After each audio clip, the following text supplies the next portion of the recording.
नमो नमः। स्वागत है आप सभी का इस वीडियो में। इस वीडियो में मैं लेकर के आया हूँ बहुत ही गणित का शानदार पाठ जिसे कह सकते हैं आप, जिसका नाम है द्विघात समीकरण, वर्ग दशम से संबंधित है। क्वाड्रेटिक इक्वेशन इसे इंग्लिश में कहते हैं। क्वाड्रेटिक इक्वेशन क्या कहते हैं? क्वाड्रेटिक इक्वेशन कहते हैं। ठीक है, इसका कुछ बेसिक कंसेप्ट मैं लेकर के आप लोगों के समक्ष पेश हो रहा हूँ। सबसे पहले समझते हैं द्विघात समीकरण। क्यों नाम पड़ा इसका द्विघात समीकरण? देखिए यहाँ पे है द्विघात। द्वि का मतलब क्या होता है? दो। द्वि का मतलब दो, और घात समझते हैं आप लोग, पावर। क्या कहते हैं? पावर। यानी जिस किसी भी बहुपद का पावर यदि दो हो, कितना हो? दो हो। अर्थात जैसे x का स्क्वायर है, अर्थात इसका घात क्या है? दो है, तो हम इसे द्विघात कह सकते हैं। ये कौन सा व्यंजक है? द्विघात व्यंजक कह सकते हैं इसको। ठीक है, अब ये द्विघात तो समझ गए, जिसके घात क्या हो? दो हो। अब यहाँ पे एक शब्द आ रहा है, कौन सा? समीकरण। कौन सा? समीकरण। तो समीकरण कहने का अर्थ है जिसके बराबर में कुछ न कुछ हो। अर्थात जैसे यहाँ पे हमने एक्स स्क्वायर माइनस 4, अगर इसके बराबर में कुछ नहीं है तो यह अभी बहुपद है। क्या है? बहुपद है। परंतु जैसे ही इसके बराबर में मैंने यहाँ पे डाल दिया कोई संख्या, या फिर जीरो में डाल देता हूँ यहाँ पे शून्य, तो हम कहेंगे कि यह अब बहुपद से क्या बन गया? समीकरण। ये अब द्विघात बहुपद नहीं है, बल्कि यह द्विघात समीकरण है। ठीक है, अर्थात सीधा सीधी ये समझ लीजिए आप कि जब भी किसी बहुपद के बराबर में शून्य है तो वह समीकरण, शून्य या यदि नहीं है तो वह समीकरण नहीं बल्कि क्या होगा?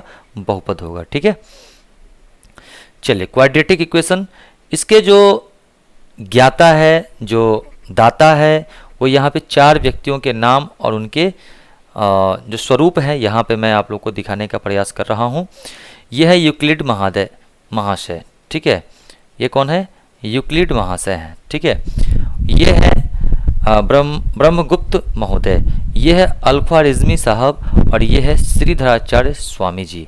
ठीक है, इसमें सबसे ज़्यादा जो प्रचलित हुआ जिनका द्विघात समीकरण से संबंधित सिद्धांत, वह था श्रीधराचार्य स्वामी जी का।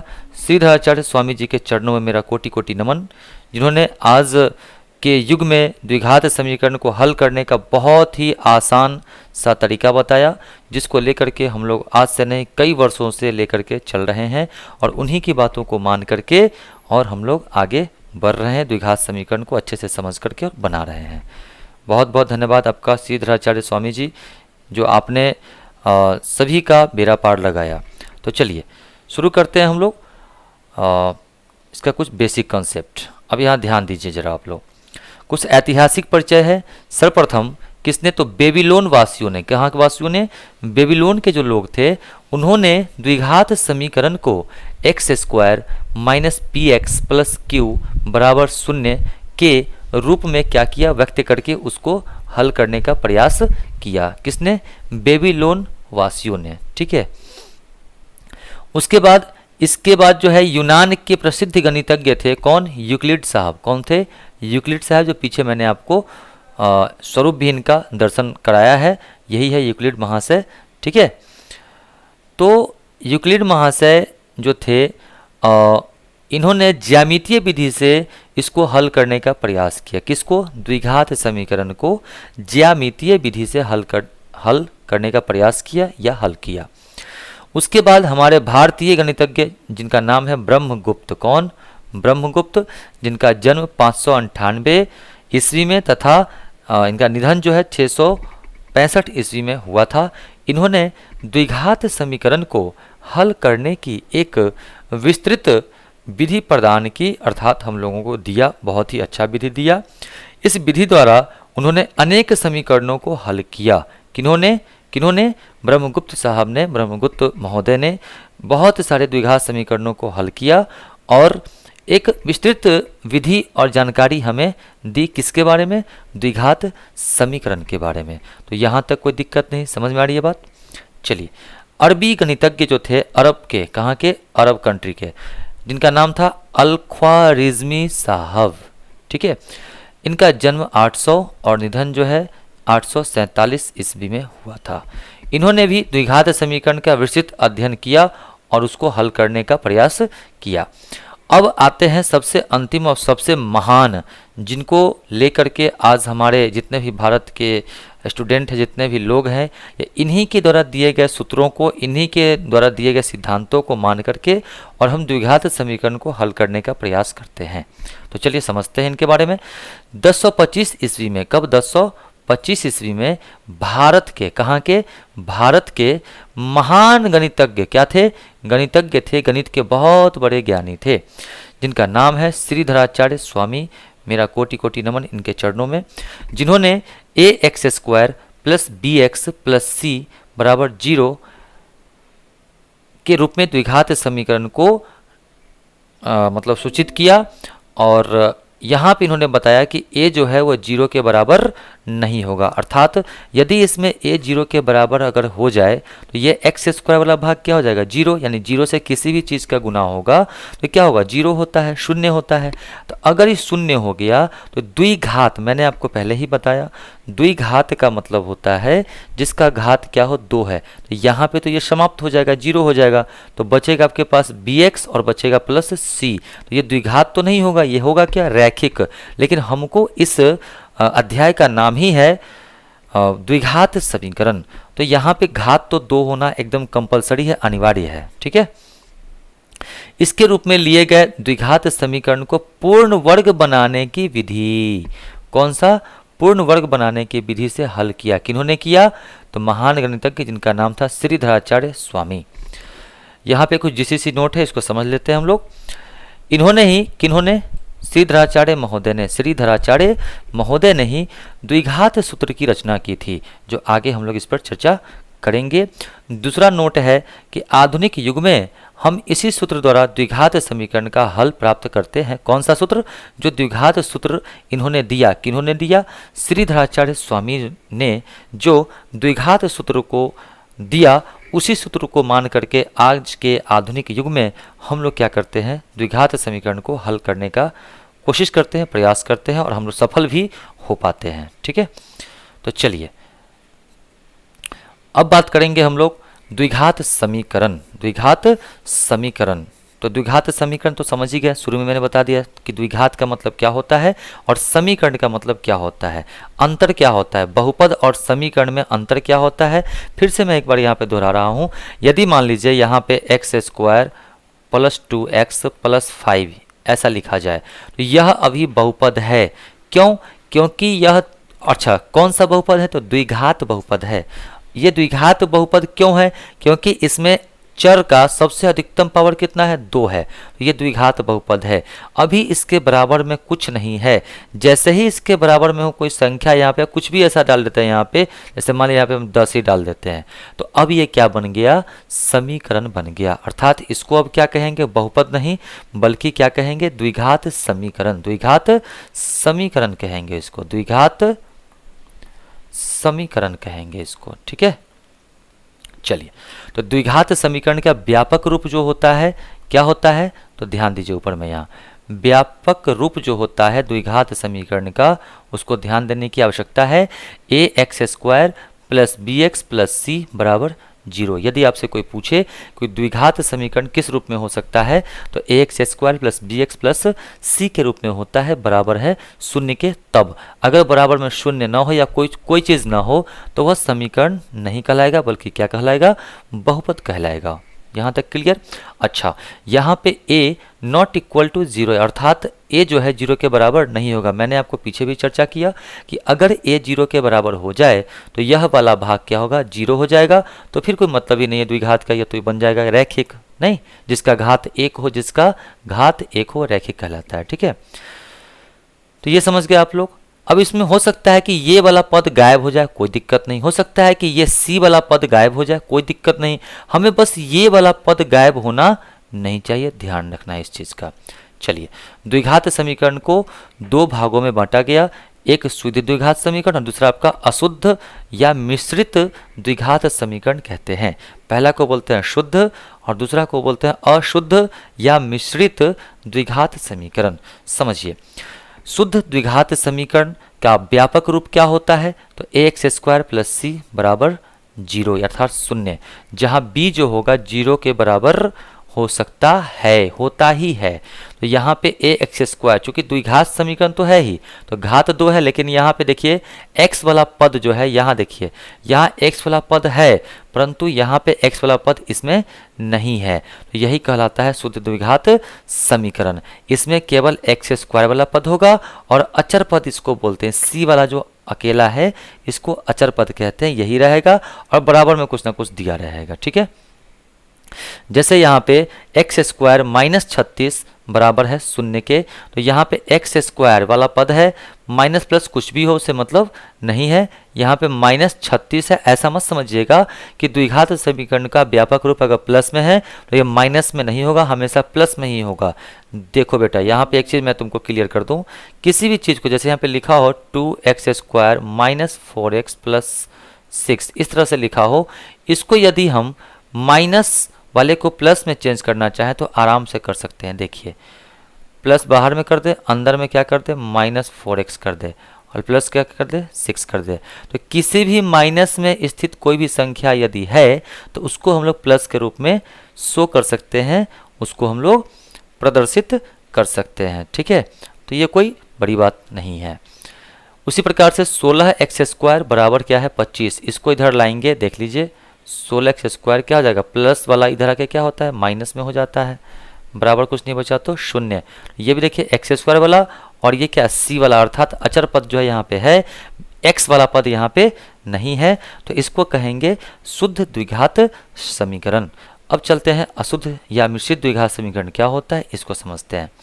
इसका जो व्यापक रूप होता है वह सेम जो ऊपर मैंने आपको बताया, यहाँ x square plus b x plus c बराबर 0 के होगा, जहाँ b जो होगा 0 के बराबर नहीं होगा, यही अंतर है। शुद्ध द्विघात समीकरण b जो होगा 0 के बराबर होगा, परंतु अशुद्ध या मिश्रित द्विघात समीकरण में b जो है वह 0 के बराबर नहीं होगा। जैसे 7x square plus 3x minus 4 बराबर 0। अब यहाँ देखिए, यहाँ पे क्या है, ये x वाला पद जो है, अर्थात b वाला जो पद है, जो x का गुणांक होता है उसको b बोलते हैं, तो यहाँ पे क्या है, 0 नहीं है ना, तो ये क्या है, अशुद्ध अर्थात मिश्रित द्विघात समीकरण। उसी प्रकार से 3x स्क्वायर प्लस x बराबर 0। अब यहाँ पे ये c वाला पद गायब कर दिया गया, यहाँ पे कोई भी ऐसा अचर पद यहाँ पे नहीं दिया गया है, फिर भी ये अशुद्ध द्विघात समीकरण कहलाएगा। क्यों?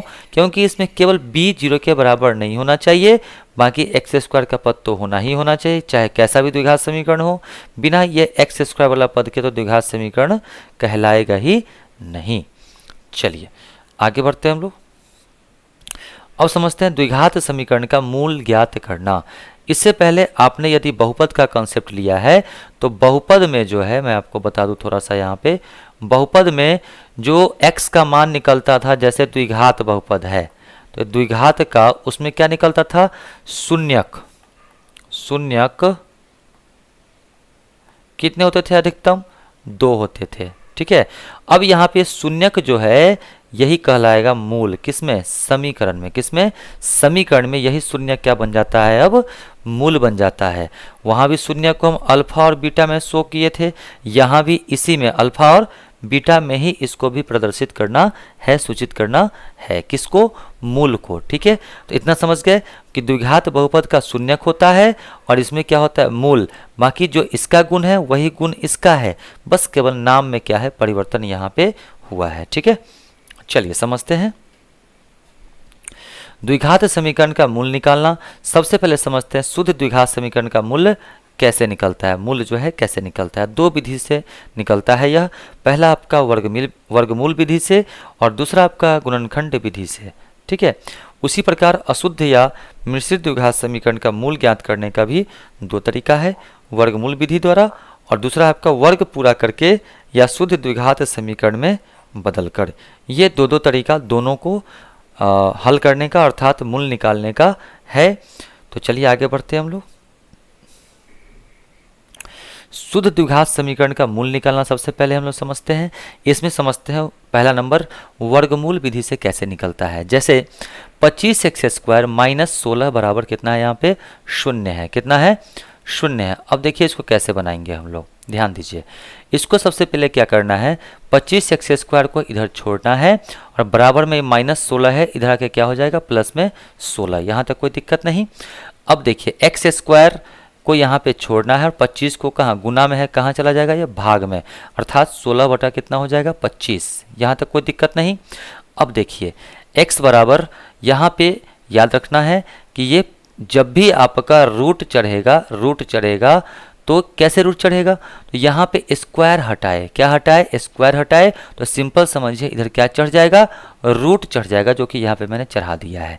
तो x² स्क्वायर हट गया, क्या चढ़ गया इधर रूट। अब यहाँ पे देखना बेटा आराम से, यहाँ पे मैंने प्लस माइनस का साइन दिया है, क्यों, क्योंकि रूट के पीछे प्लस माइनस साइन छिपा होता है। ये क्यों छिपा होता है आगे हम चर्चा करेंगे, कोई विशेष बात इसमें नहीं है।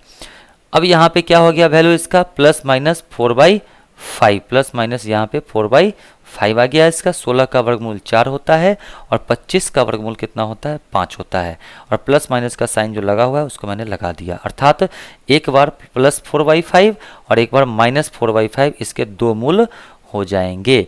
किसके, इस प्रश्न से वर्गमूल विधि के द्वारा आपका शुद्ध द्विघात समीकरण का मूल निकल चुका है। अब आते हैं गुणनखंड विधि द्वारा कैसे निकलता है, इसको समझते हैं। 25x² -16 बराबर 0, यही क्वेश्चन है सेम।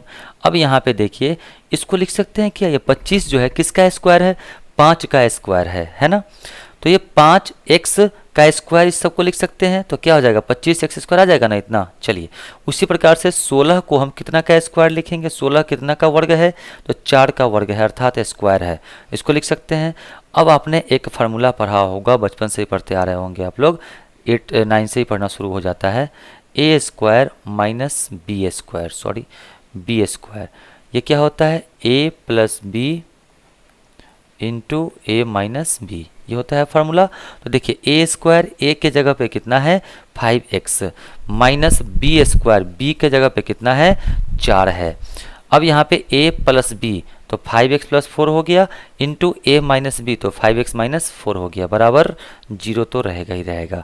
एक बार क्या करना है, इसको 0 के बराबर करना है और फिर इसको 0 के बराबर करना है, जैसे आपने बहुपद में शून्यक निकाला था, सेम वही प्रोसेस है यहाँ भी मूल निकालने का, बस ध्यान रहे इस चीज़ का। 5x + 4 बराबर 0, तो 5x को इधर छोड़ दिए, 4 को इधर लाया मैंने, क्या हो गया प्लस से माइनस में हो गया।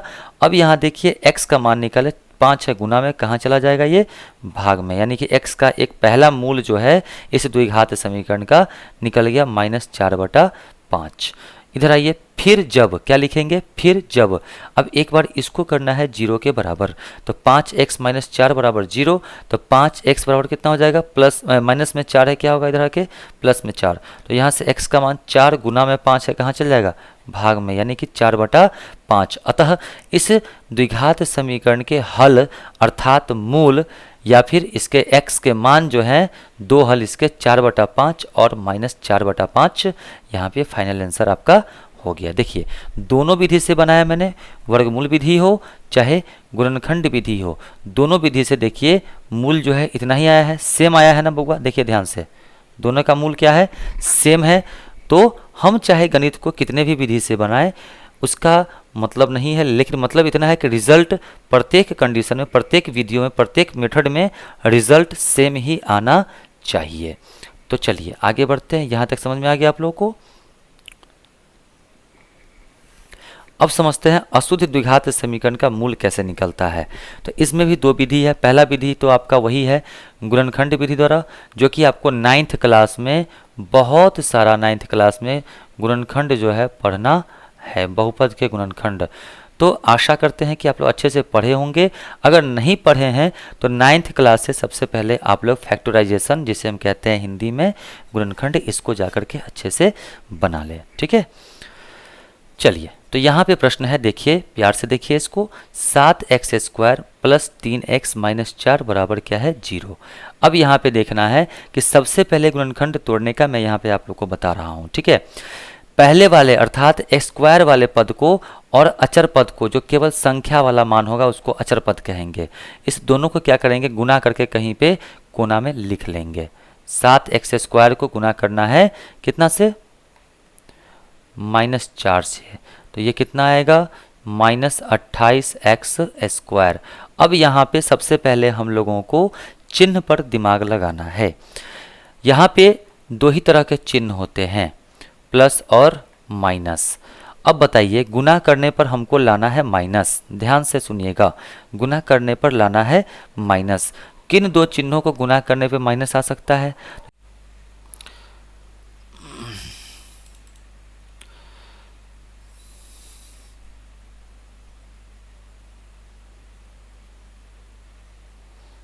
हाँ, तो मैं बात कर रहा था कि मैंने अभी आपको बताया कि कैसे क्लियर करें कि क्या प्लस में होगा और माइनस में होगा। ठीक है, चलिए इसको फिर से हम समझते हैं इस बात को।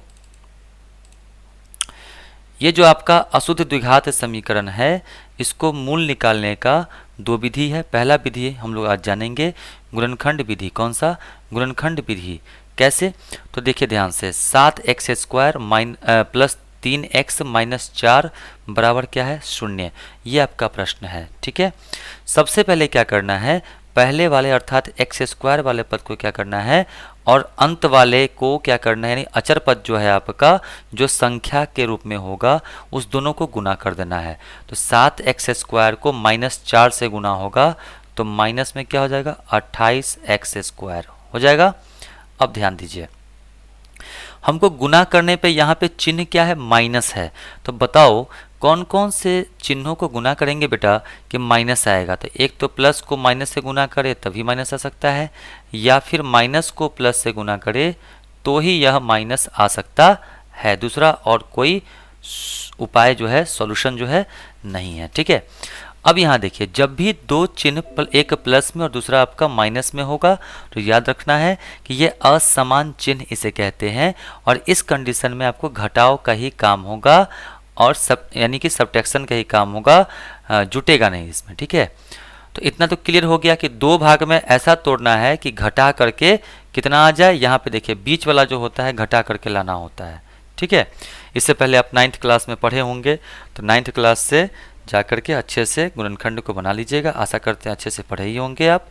तो अगर नहीं पढ़े हैं तो आप अच्छे से एक बार उसको बनाने का प्रयास कर लें, ताकि आपको गुणनखंड में द्विघात समीकरण में कोई समस्या न आए। ठीक है, अब देखिए 7x², अब 28 को गुना करने पर 28 और घटाने पर लाना है 3। सिंपल, 7 चौका 28 होता है, 7 को 4 से गुना करेंगे 28 आएगा, और 7 में से 4 घटा देंगे यदि तो कितना बचेगा? 3। हो गया, टूट गया।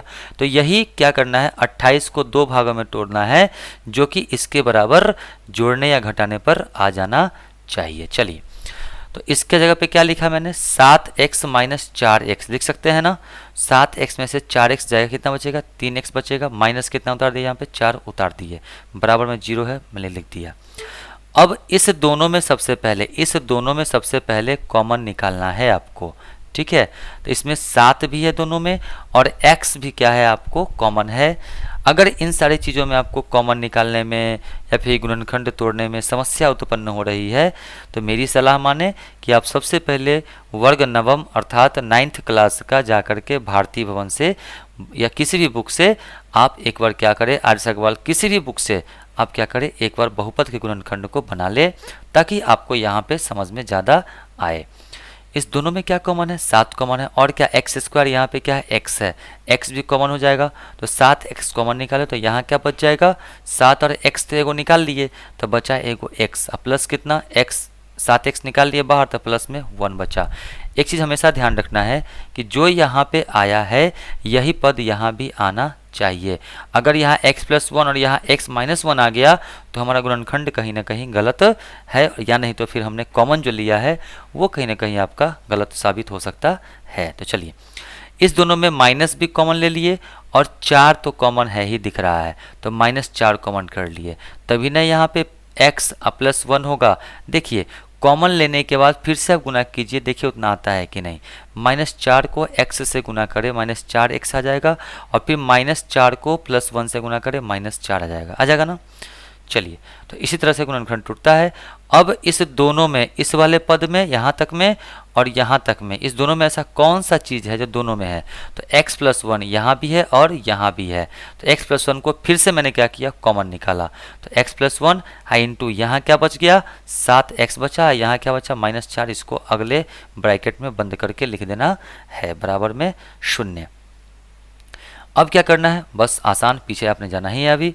x प्लस वन को एक बार 0 के बराबर कर दीजिए, तो x का वैल्यू कितना जाएगा यहाँ पे, -1। ये +1 इधर के क्या हो जाएगा, -1। फिर जब 7x - 4 बराबर 0, तो 7x - 4 बराबर क्या हो जाएगा, यहाँ पे ध्यान दीजिए,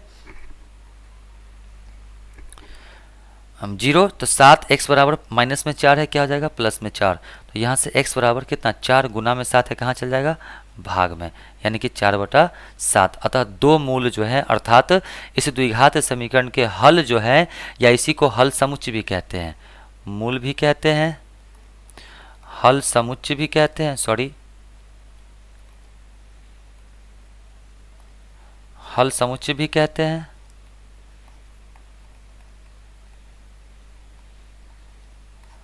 मूल भी कहते हैं और हल भी कहते हैं, तीनों एक ही चीज़ है। चलिए, तो क्या आ गया, -1 और 4/7।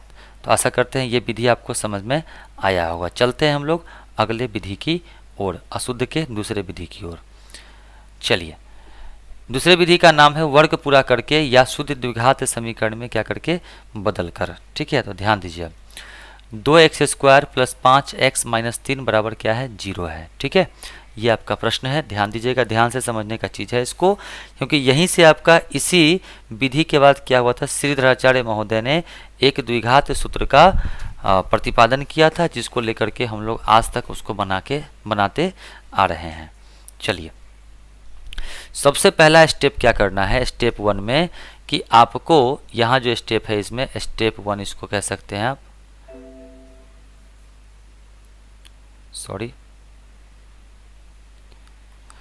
स्टेप 1। इसमें क्या करना है आपको, जो x² का गुणांक होगा उससे क्या करना है, भाग लगा देना है। अर्थात यहाँ पे आप लिख भी सकते हैं कि दोनों तरफ, यहाँ पे लिख सकते हैं कि दोनों तरफ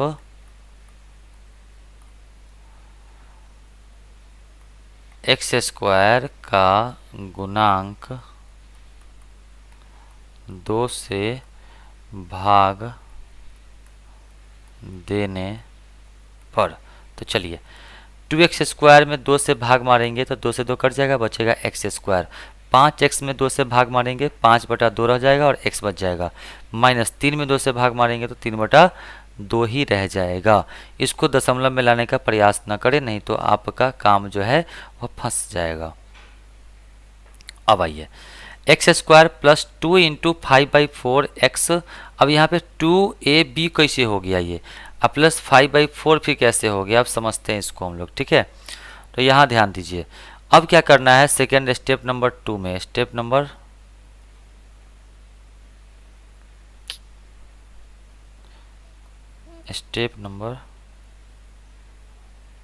2 में, इसमें क्या करना है, b/2a का होल स्क्वायर दोनों तरफ क्या करना है, जोड़ देना है। तो बराबर b/2a, यानी कि a का मान यहाँ पे कितना है, a = कितना है, 2 है, b कितना है, 5 है, b जो होता है x का गुणांक, और c कितना है, -3 है, चलिए, b/2a² यानी कि कितना, 5/2 गुना a का वैल्यू कितना है, 2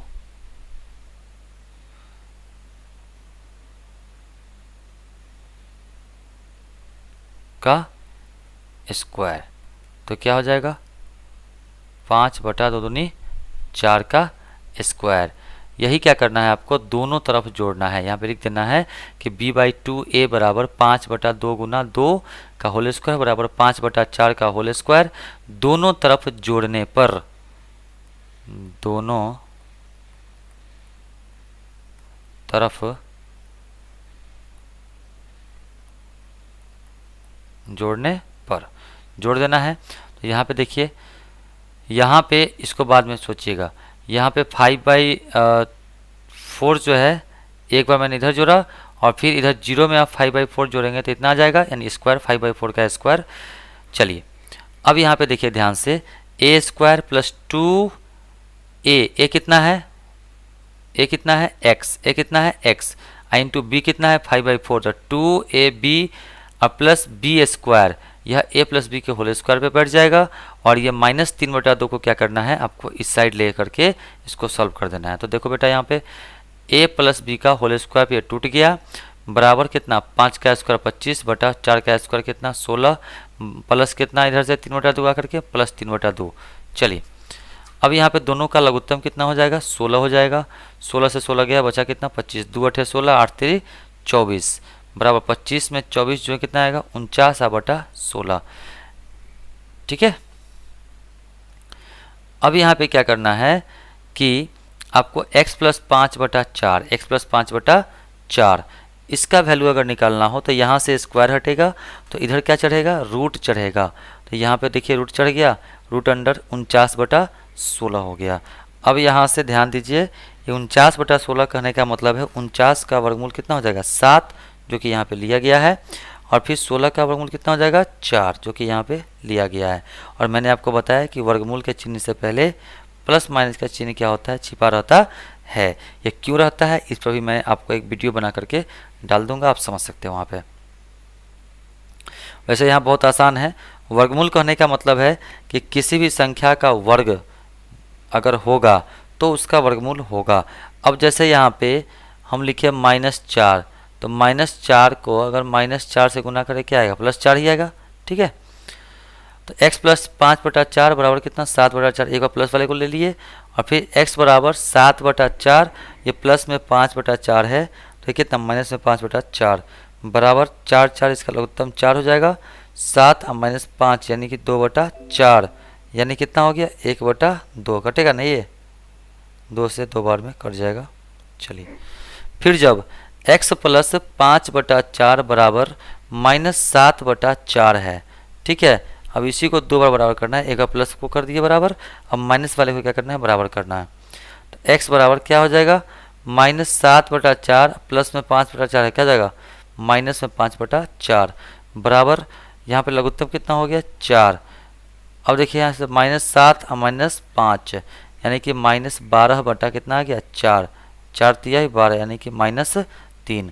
अतः दो मूल या इसी को हल समुच्चय कह सकते हैं कि 1/2 और -3 होंगे। कोई समस्या किसी को, कोई दिक्कत नहीं? तो चलिए आगे हम लोग अब बढ़ते हैं। अब बात करते हैं हम द्विघात सूत्र से। ठीक है, द्विघात सूत्र से कैसे हल करना है, तो ध्यान दीजिए, बहुत इंपॉर्टेंट है आपके लिए। ax² plus bx plus c बराबर 0 के दो मूल इतने होते हैं, ये फार्मूला है।